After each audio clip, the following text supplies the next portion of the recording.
turma, então aqui é o professor Tiago e a gente vai para mais uma linha de Química. Olha só, na aula passada a gente trabalhou com a ideia de modelos atômicos, certo? Lembra? Modelo próximo do ideal, atômico vem de átomo, então a gente estava trabalhando como é que seria a ideia de átomo. Daí na aula passada a gente discutiu lá os modelos gregos com Leócito, que ele falava que o átomo era indivisível, aí a gente passou para Dalton, depois a gente terminou a matéria com Thomson, lembram? Então, olha só, eles foram evoluindo as ideias. Na aula de hoje, a gente vai trabalhar com outros modelos, que é o modelo de Rutherford, muito importante para essa aula, e o modelo de Bohr, que a gente vai trabalhar nessa aula e na aula que vem, certo? Então, olha só, vamos fazer uma revisão rapidinha do que a gente viu na aula passada, beleza? Então, olha só, na aula passada a gente trabalhou muito o modelo de Dalton e de Thomson, certo? Então eu vou lançar 3 perguntas para vocês e vocês vão aí respondendo comigo. Será que o modelo de Dalton e o modelo de Thomson eram modelos esféricos? Eles diziam que o átomo ele era esférico? Não sei, bola de bilhar, pudim de passas. E aí? Será que eles consideravam a natureza elétrica do material? E o átomo, ele tem massa? Então, bora que vamos colar nas perguntas, olha só. Sim, os dois modelos eles eram esféricos. Eu tinha bola de bilhar em Dalton, tinha pudim de passas lá em Thomson, mas a ideia do modelo atômico era esférico. Eles consideravam a natureza elétrica do material? Opa, aqui é o detalhe, era a diferença no modelo de Thomson, lembra? A natureza elétrica só se encontra no modelo de Thomson. E o átomo, ele tem massa? Ele tem! E lembra aquela ideia até? Ó, se eu tenho um átomo de oxigênio, ele vai ter uma massa diferente do meu átomo de nitrogênio, certo? Então, ó, elementos diferentes, massas e tamanhos diferentes. Mas todos os modelos eram esféricos, certo? E lembrando, apenas o modelo de Thomson, nessas comparações, é que considerava a natureza elétrica do material. Aí a ciência evoluiu um pouquinho mais, passou alguns poucos anos desde Thomson, e a gente chega nesse cara aqui, Ernest Rutherford, certo? Olha só, ele foi um químico e físico, ele nasceu na Nova Zelândia, só que ele foi naturalizado britânico, certo? Ele ganhou um prêmio Nobel de Química em 1908 na área de radiologia. Então, olha, ele já trabalha com essa ideia de radiação. Isso aqui é muito interessante. Ele pegou e formulou seu modelo em cima da ideia de Thomson, certo? Então, ele pegou o modelo atômico de Thomson e formulou as ideias dele. Certo. E como é que funcionou, então, o modelo de Rutherford, galera? Olha só. Ele tinha uma caixa, nessa caixa tinha um feixezinho que saía uma luz lá de dentro, certo? Nessa luz saía uma coisa que a gente vai chamar de partículas alfa. A gente vai imaginar como se fosse realmente um feixe de laser, certo? Era essa a ideia. Imagina que dessa caixa saía um feixe de laser. Esse feixe de laser, ele andava e batia numa folha bem fina. A gente pega aquela nossa folha A4 mesmo e olha, bem fina.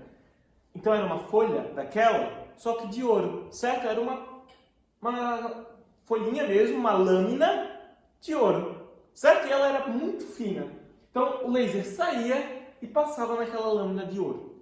Aí ele começou a reparar o que acontecia ali.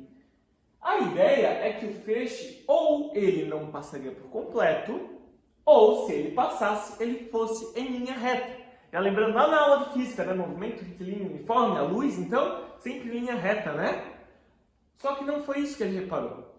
Ele reparou que quando ele incidia esse laser em cima da minha folha de ouro, a luz ela era desviada. Muitas das partes iam realmente em linha reta. A grande parte ia, mas parte era desviada em todas as direções.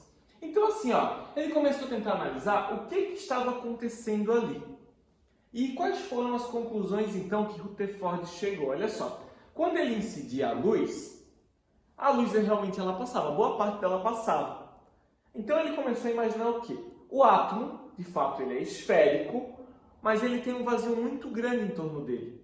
Então assim, ó, na volta do meu átomo eu tenho espaço, onde a luz consegue passar livremente. Se eu não tenho nenhuma barreira, de fato ela vai passar. E como a maioria do meu feixe passava, ele considerou então que a maior parte do meu átomo é um vazio, certo? E aquela parte que era desviada, aconteceu alguma coisa. O que acontecia? Acontecia que o feixe ele batia em algo que era sólido. E esse negócio que a gente vai chamar de sólido, a gente vai chamar de núcleo. Então assim, ó, como é que era a ideia de átomo para Rutherford? Eu tenho um núcleo maciço e muito sólido, onde todo feixe que batesse ali, de luz, ele seria desviado. Ou ele voltaria, ou ele ia para qualquer outra direção. E em volta dessa minha esfera maciça que eu tenho lá no meio do meu núcleo, eu tenho um grande espaço vazio. E vai ter alguma coisa ali em volta. Certo? Então, olha só. Por o meu feixe passar, por ele ir reto, isso aqui garantia que tinha um espaço vazio ali, que não tinha nenhuma barreira para que meu feixe passasse. Quando o meu feixe batia e ele era desviado, é porque ele batia em algo que era sólido, era maciço, certo? Então, olha só. Aqui eu estou mandando para vocês e vocês analisem com calma. São videozinhos de como funciona o efeito, certo? Então, olha só. Aqui, estou mandando essas partículas alfa e vocês vão reparar, aí no computador de vocês, com o meu slide, que de fato o feixe ele é desviado, certo? E aqui é como funciona no interior da minha lâmina de ouro, certo? Então, olha só, analisem com bastante calma, vocês vão ver que a luz ela vai bater em várias direções ao mesmo tempo. E por que isso acontece? Porque ela vai bater em algo que é sólido, beleza? Então, olha só, galera, então se aprofundando um pouquinho mais, olha só, nessa época já sabia que as partículas alfa tinham carga positiva. E com o experimento de Rutherford, observou que a maioria dessas partículas elas atravessavam a lâmina sem sofrer nenhuma interferência, sem ter desvio. Então aquela ideia aqui eu já falei para vocês.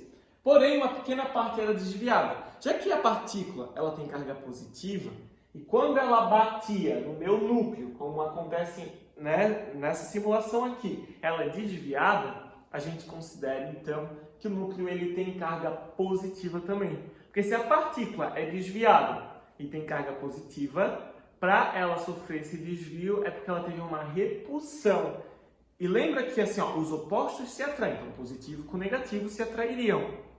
Se eu tenho duas coisas iguais, então eles se repelem. Então se a minha partícula alfa era positiva, para me repelir é porque ele está batendo em algo que é positivo. Bateu, desviou, certo?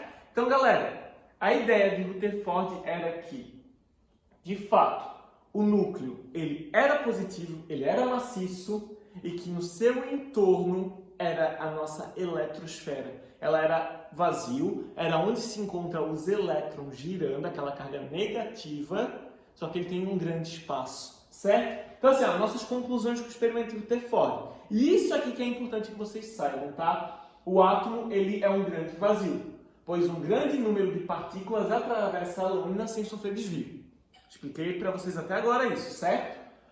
O átomo tem um núcleo central muito pequeno e denso, pois o número de partículas alfas que voltam é pequeno. Então, o átomo ele tem um núcleo muito denso, muito pequeno, porque o número de partículas que volta é pequeno, certo?